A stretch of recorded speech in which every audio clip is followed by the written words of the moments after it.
श्री शिवाय नमस्तुभ्यम। दोस्तों, आप सभी लोग जानते हैं कि आज पंडित प्रदीप मिश्रा जी की पहले दिन की महामृत्युंजय शिव महापुराण कथा भोपाल में चल रही थी। दोस्तों, आज पहले दिन की कथा की जो तस्वीरें हैं वो आप इस वीडियो के साथ साथ में देखते जाइएगा। साथ ही में हम आज की कथा में जो भी पंडित जी ने विशेष बातें बताई हैं, उपाय बताए हैं, वो सारी जानकारी आपको आज की इस वीडियो में मिलने वाली है। सबसे पहली बात दोस्तों ये है कि आज भोपाल की इस पहले दिन की कथा में ही वहाँ पर पूरे 5 बड़े बड़े पंडाल बनाए गए थे जो कि बिल्कुल फुल हो गए थे। और दोस्तों वहाँ पर कई सारे लोग धूप में भी बैठे हुए थे। तो दोस्तों यही है भक्ति, यही है शिव भक्ति और यही है शिव महापुराण कथा की ताकत और शक्ति। तो दोस्तों आज की कथा में पंडित जी ने कई सारी विशेष बातें बताई हैं, जिसमें से सबसे पहली बात यही थी कि आज पंडित जी ने बोला कि भोपाल कथा के सारे पंडाल आज पहले दिन की कथा में ही यहाँ पर फुल भरा गए हैं। उसके बाद में दोस्तों पंडित जी ने ये बात बताई है कि भाई जो रुपए आप कमा रहे हो, जो पैसे आज आप कमा रहे हो, वो आप अपने ऊपर भी खर्च करना सीखो, ना कि सिर्फ आप दूसरों के लिए कमाओ। आप जो पैसा कमा रहे हो वो अपने ऊपर भी खर्च करो, ऐसी बात पंडित जी ने यहाँ पर आज की कथा में बताई है।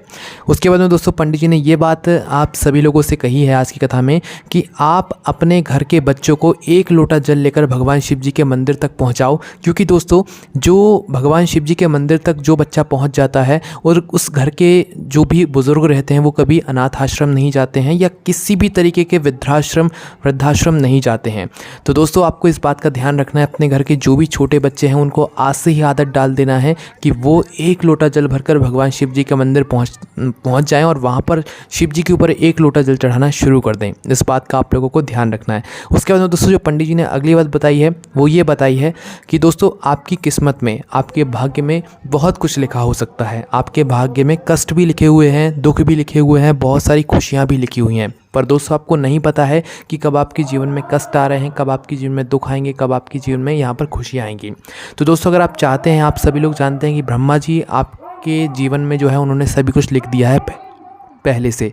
तो यहाँ पर भगवान शिव जी ने ब्रह्मा जी से बोला कि अगर आप ये चाहते हैं कि आपका लिखा हुआ जो है मतलब कोई ना टाल पाए, तो उस स्थान पर आपको क्या करना है ब्रह्मा जी को ये काम करना है कि जो भी भक्त मतलब भगवान की भक्ति में लग रहा है, शिव महापुराण कथा में लग रहा है, उसको उसकी भक्ति से मतलब हटाना है। जैसे कि जब आप शिव महापुराण कथा सुनने जाते हैं या भोपाल कथा में जितने लोग शिव महापुराण कथा सुनने गए हैं उन लोगों के बीच में बहुत ज़्यादा मतलब अव्यवस्था होती है। जैसे कि कोई पानी देने आ गया, कोई कुछ बोल रहा है, कोई लड़ाई कर रहा है, तो हमारा जो ध्यान है वो उनमें चला जाता है। तो होना क्या चाहिए कि हम इतना पैसा लगाकर, हम इतनी कड़ी धूप में यहाँ पर पंडाल में कथा सुनने के लिए आए हैं, तो हमारा सबसे पहला कार्य ये होना चाहिए कि जो भी आवाज़ कर रहा है, जो भी पानी बांट रहा है, उससे हाथ जोड़ के उसके पैर पड़ के ये बोल दिया जाए कि आप यहाँ से दूर चले जाइए, हम इतनी दूर से यहाँ पर शिव महापुराण कथा सुनने के लिए आए हुए हैं। और दोस्तों यहाँ पर पंडित जी ने निवेदन किया है कि आप ज़्यादा बड़े बड़े भंडारे नहीं कर सकते हैं, आप दान नहीं कर सकते हैं, तो मात्र एक काम कर लीजिए। वो काम ये है कि आप अगर शिव महापुराण कथा को सुनने के लिए आ रहे हैं तो आप क्या करें कि आप 1 बोतल जल अपने लिए लाते हैं तो 1 बोतल जल ज़्यादा लेकर आइए, ताकि जो आपके आसपास वाले लोग हैं उनको आपकी तरफ से मदद मिल जाए। क्योंकि दोस्तों प्यासे को पानी पिलाना, भूखे को भोजन कराना सबसे बड़ा धर्म होता है, सबसे बड़ा दान होता है। तो शिव महापुराण कथा में आए हुए भक्तों को अगर आप अपनी तरफ से 1 बूंद जल भी पिलाते हैं तो इससे आप के ऊपर भगवान शिव जी की कितनी कृपा होगी ये आप सब लोग नहीं जानते हैं। उसके बाद में दोस्तों कई सारे भक्तगण सुबह से कथा पंडालों में बैठे हुए थे, उन्होंने भोजन नाश्ता कुछ नहीं किया होता है। अगर आप अपने साथ में जो भी गोली होती हैं खाने की, या जो भी टॉफ़ी होती हैं, या जो भी अगर भोजन भी आप कुछ नाश्ता वगैरह अपने साथ लाए हैं तो थोड़ा ज़्यादा ले आओ, ताकि जब आप कथा पंडाल में बैठो तो आपके साइड में अगर कोई सुबह से भूखा बैठा हुआ है, अगर आपने उसको अपने हाथों से बनाया हुआ भोजन नाश्ता या जो भी चीज़ आप लोग लेकर आए हो वो खिला दिया है, तो दोस्तों भगवान शिव आपसे बहुत प्रसन्न होंगे।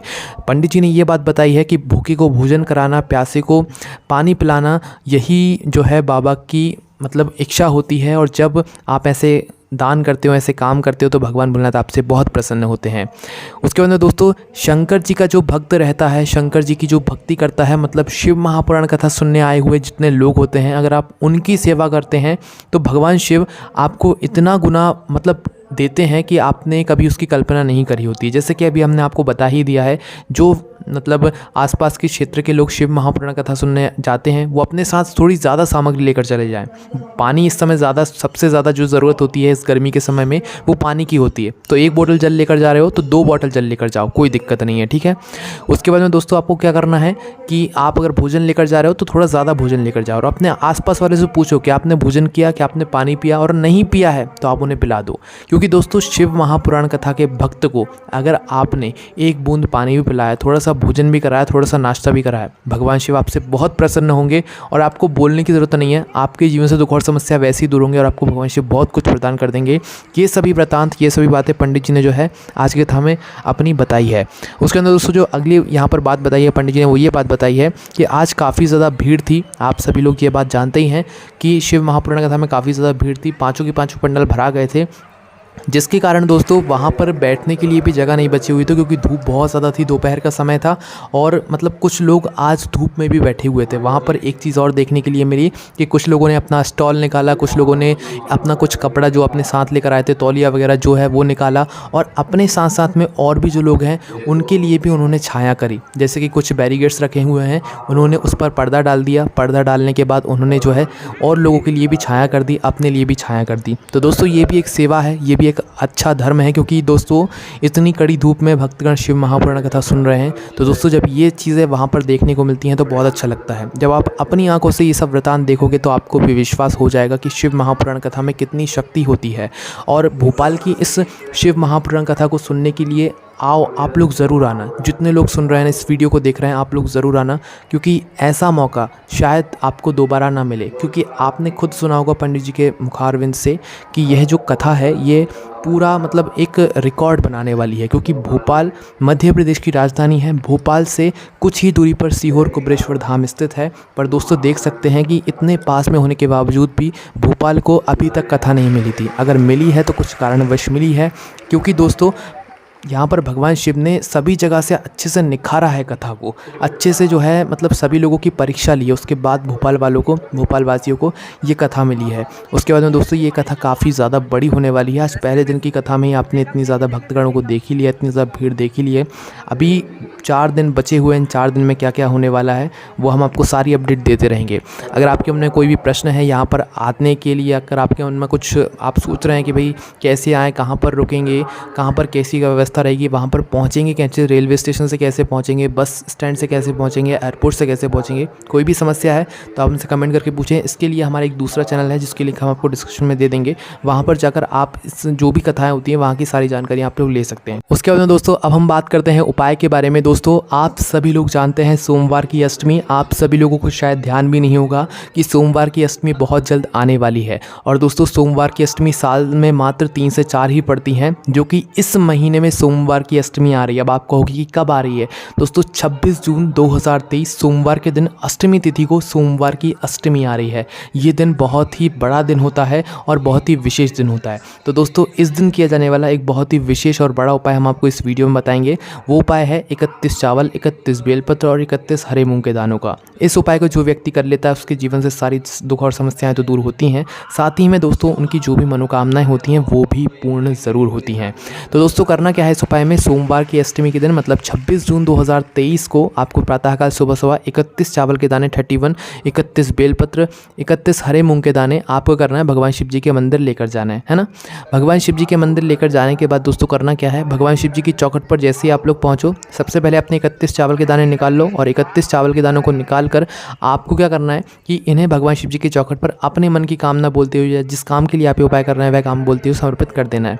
उसके बाद मंदिर के अंदर प्रवेश करना है, नंदी बाबा के पास आकर रुक जाना है। अब अपने 31 हरे मूंग के दाने निकाल लेना है और वह 31 हरे मूंग के दाने निकालने के बाद एक नंदी बाबा का पैर उठा हुआ होता है, आपने देखा होगा। उस उठे हुए पैर के पास में आपको करना है वह जो मतलब 31 हरे मूंग के दाने वहाँ पर समर्पित कर देना है भगवान से प्रार्थना करके, ठीक है। उसके बाद आखिरी में आपके पास बचेंगे 31 बेलपत्र। वह 31 बेलपत्र की बीच वाली बड़ी पत्ती पर अगर हो सके तो पीला चंदन का एक टीका आप लोग 31 बेलपत्र पर लगा दीजिए। लगाने के बाद आपको करना क्या है कि इन 31 बेलपत्र को एक साथ जमा कर माता अशोक सुंदर जी का जो स्थान होता है जलाधारी के बिल्कुल बीच वहाँ पर ये समर्पित कर दीजिए। तो इस प्रकार से आपको करना क्या है कि यह तीनों चीज़ें इन 3 स्थानों पर सोमवार की अष्टमी के दिन कीजिएगा। सोमवार की अष्टमी का दिन बहुत ही बड़ा और विशेष महत्वपूर्ण होता है। इस दिन यह उपाय आप लोग ज़रूर करके देखिएगा। उसके बाद दोस्तों यह जो कथा है भोपाल मध्य प्रदेश में, ये कब हो रही है? अभी हो रही है 5 दिवसीय महामृत्युंजय शिव महापुराण कथा, जो कि 10 जून से 14 जून तक होगी। 15 जून का एक रेस्ट होगा, आराम होगा पंडित जी के लिए। उसके बाद दोस्तों 16 जून को कोपरेश्वर धाम सीहोर में बहुत बड़ा मतलब एक अच्छा आयोजन किया जाएगा पंडित प्रदीप मिश्रा जी के यहाँ पर जन्मोत्सव पर। इसलिए दोस्तों आपके पास एक बहुत बड़ा मौका है, अच्छा मौका है। आप इस कथा को भी सुनिएगा, रुद्राक्ष भी आप प्राप्त कीजिएगा। पंडित जी का जो जन्मदिन आ रहा है, जन्मोत्सव आ रहा है, उसका भी आनंद लीजिएगा। बहुत ही भव्य ये कथा होने वाली है, बहुत ही अच्छा पंडित जी का जो जन्मदिन होने वाला है 16 जून को। आपको रुकने की सारी व्यवस्थाएं यहाँ पर मिल जाएंगी, कोई भी आपको दिक्कत नहीं होने वाली। कोई भी समस्या आती कमेंट करके पूछ सकते हैं। ओम नमः शिवाय, जय बोले अबा श्री शिवाय, नमस्तुभ्यम।